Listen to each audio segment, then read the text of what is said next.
Hello students, welcome back to my YouTube channel. और students, आज हम बात करने वाले हैं हमारे टॉपिक हीट के बारे में कि हीट होती क्या है। आपके सिलेबस में भी यह है। हीट का इंट्रोडक्टरी पार्ट पहले हम देखेंगे कि हीट है क्या।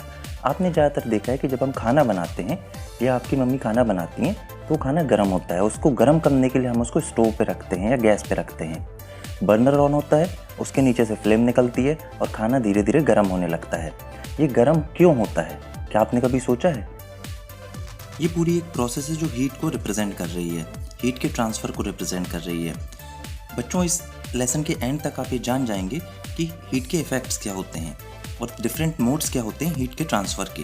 हीट को हिंदी में ऊष्मा बोलते हैं, जिसमें कंडक्शन, कन्वेक्शन और रेडिएशन मोड्स होते हैं। जैसे आप देखिए, यहाँ पर एक लोहे की स्ट्रिप को फ्लेम के ऊपर रखा गया है। अभी ये स्ट्रिप गर्म हो रही है। कैसे गर्म हो रही है? फ्लेम इसको टच कर रही है। ये एक मोड है हीट के ट्रांसफ़र का। आप पानी को गर्म करते हैं तो पानी क्या होता है, या फिर खाने को गर्म करते हैं तो ये गर्म होता है। अलग अलग प्रकार से अपन प्रोडक्ट्स को या फिर हमारे सब्सटेंस को हीट अप करते हैं। ये सभी इसके हीट के ट्रांसफ़र के मोड हैं। जब भी हीट बढ़ती है तो टेम्परेचर भी बढ़ता है। इफ़ेक्ट ऑफ हीट क्या होते हैं? चेंज इन टेम्परेचर होता है किसी बॉडी में, बॉडी का टेम्परेचर चेंज होता है। यदि आप हीट देंगे तो टेम्परेचर बढ़ेगा, हीट नहीं देंगे या कम करेंगे तो टेम्परेचर कम होगा। तो heat is directly proportional to temperature.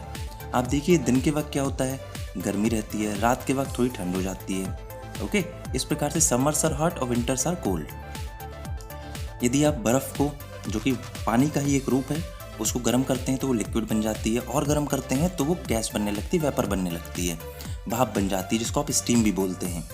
Okay, तो इस प्रकार से आप देख रहे हैं कि फैलाव होता है। सब्सटेंसेस को गर्म करने पर वो फैलते हैं, चाहे वो सॉलिड हो, लिक्विड हो या गैस हो। एक्सपेंड होते हैं, इसको बोलते हैं एक्सपेंशन का होना। एक्सपेंशन होता है हीट के डायरेक्टली प्रोपोर्शनल, मतलब हीट आप देंगे तो पदार्थ फैलेंगे, वस्तुएं फैलेंगी, उनमें एक्सपेंशन होगा। प्लास्टिक गर्म करेंगे वो फैलता है, लोहे को गर्म करेंगे वो फैलता है। तो टेम्परेचर जैसे जैसे बढ़ेगा, बॉडीज़ एक्सपेंड होती हैं हीट के साथ। हीट आप निकालते जाएंगे तो बॉडीज़ ठंडी होंगी, उनमें सिकुड़न आएगी। साइज़ यदि बड़ा है तो एक्सपेंशन भी ज़्यादा होता है। आप देखिए, यहाँ पर जैसे एक फ्लास्क रखा है, इसमें एक मटेरियल, एक सब्सटेंस है जो कि लिक्विड हो सकता है या गैस हो सकती है। इसको आप गर्म करेंगे तो ये धीरे धीरे बॉइलिंग टेम्परेचर तक पहुँच जाता है। एक्सपेंशन ऑफ मैटर होता है। किसी भी पदार्थ को गर्म करके हम बहुत सारी चीज़ें बना सकते हैं। जैसे आप देखिए, एक ब्लैक स्मिथ लोहे को पीट पीट के अलग अलग प्रकार के शेप दे देता है। एक्सपेंशन ऑफ व्हील्स होते हैं, लोहे के व्हील्स फैलते हैं।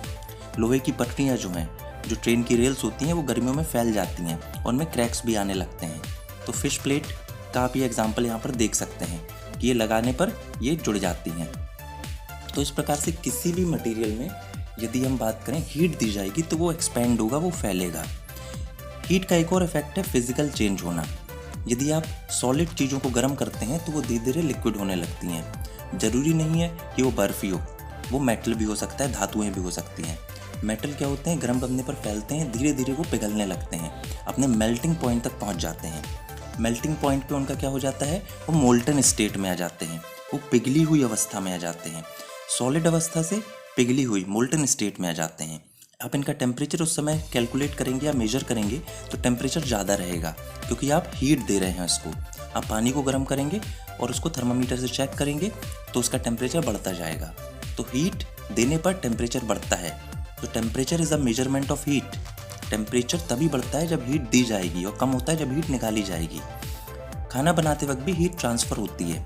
आप डायरेक्ट क्या करते हैं, खाने की जो अपना बर्तन है उसको आप रखते हैं फ्लेम के ऊपर।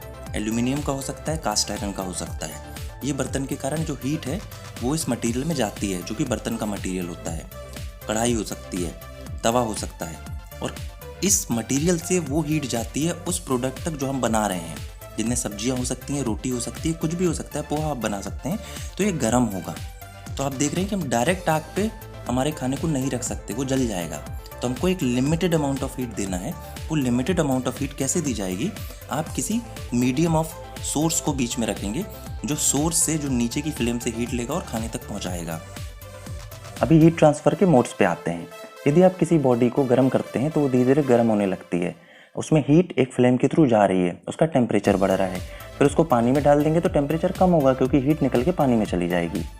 इसी तरह आप यदि लिक्विड को गर्म करते हैं तो लिक्विड गर्म होने लगता है। आप कुकर के अंदर किसी मटेरियल को गर्म करेंगे, वो गर्म होने लगेगा, लिक्विड अपने बॉइलिंग पॉइंट तक पहुंच जाएगा, जिस पर उसके पार्टिकल्स धीरे धीरे बबल फॉर्म में आने लगेंगे। कंडक्शन एक मोड है हीट ट्रांसफ़र का। इसमें सॉलिड बॉडीज़ में क्या होता है, हीट का ट्रांसफ़र होता है। आप सॉलिड बॉडी को पकड़ेंगे और यदि किसी फ्लेम के ऊपर रखते हैं तो वो गर्म होने लगेगी सॉलिड बॉडी। धीरे धीरे पूरी बॉडी एक सिरे से दूसरे सिरे तक गर्म हो जाएगी और धीरे धीरे वो हीट आपके हाथ में लगने लगेगी। पूरी बॉडी एक प्रकार से धीरे धीरे इतनी गर्म हो जाएगी कि आपको वो ऑब्जेक्ट छोड़ना पड़ सकता है। तो आप देख रहे हैं हीट एक जगह से दूसरी जगह तक फैल रही है, पर बॉडी के शेप में चेंज नहीं आ रहा है। इसको हम बोलते हैं कंडक्शन।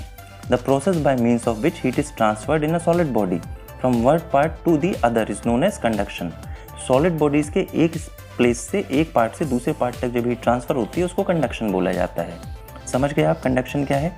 कंडक्शन में सॉलिड बॉडीज का यूज होता है, ध्यान रखिएगा बिल्कुल। कंडक्शन की कंडीशंस क्या होती हैं? कांटेक्ट होना चाहिए ऑब्जेक्ट के साथ फ्लेम का, तो सॉलिड बॉडी को आपको टच कराना है फ्लेम के साथ, और धीरे धीरे सॉलिड बॉडीज के पार्ट्स में हीट का क्या होना चाहिए, फ्लो होना चाहिए। अभी बात करते हैं कन्वेक्शन की। कन्वेक्शन में क्या हो रहा है? It is a process by which heat is transmitted through a substance from one point to another due to the actual bodily movement of the heated particles is called convection. जैसे आप पानी गर्म करें तो पानी के पार्टिकल धीरे धीरे एक जगह से दूसरी जगह जाने लगते हैं और हीट को ट्रांसफ़र करते हैं। ओके, तो इस प्रकार से वाटर जो है वो गर्म होने लगता है। नॉट ओनली वाटर, यदि हम किसी भी लिक्विड की बात करें तो वो कन्वेक्शन के थ्रू ही हीट ट्रांसफ़र करता है। ओके, यदि हम बात करते हैं समुद्र के पानी की, तो आप देख रहे हैं कि क्या हो रहा है, यहाँ पर कन्वेक्शन हो रहा है। अब कन्वेक्शन कैसे हो रहा है? एयर के थ्रू हो रहा है। जो हमारे पास एयर है एटमॉस्फेयर में, वो एयर के पार्टिकल फ्लो कर रहे हैं धीरे धीरे ऊपर से नीचे, तो ऊपर की हीट को वो नीचे ले जाते हैं। इस प्रोसेस को कन्वेक्शन बोलते हैं। रेडिएशन की बात करें, रेडिएशन में हमारे पास क्या होता है, हीट का ट्रांसफ़र होता है। जैसे कि कंडक्शन कन्वेक्शन में होता है, हॉट बॉडी से कोल्ड बॉडी में होता है, पर इस समय हमको मीडियम की ज़रूरत नहीं पड़ती है।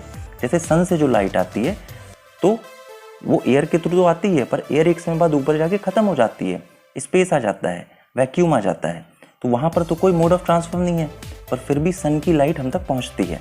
ये रेडिएशन के कारण होता है।